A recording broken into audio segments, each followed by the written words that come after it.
So Joshua 4:4-7. And it's to celebrate and remember the successes that they went through.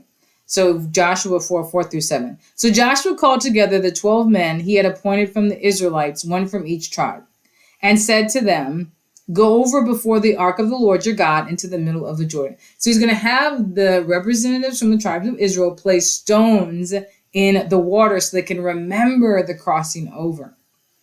Verse 5.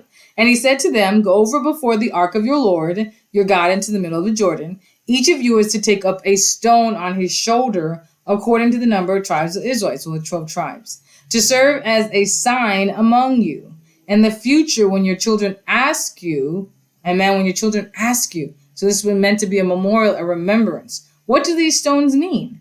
Tell them that the flow of the Jordan was cut off before the ark of the covenant of the Lord. When it crossed the Jordan, the waters of the Jordan were cut off. These stones are to be a memorial to the people of Israel forever. So it was a symbol of what God had done. And it was going to be a representation in the earth to tell their children who God was. And that was so important because when you look at the history of the Israelites, there's so many times when they forgot who God was. And we can relate to that. But sometimes we forget the goodness of God.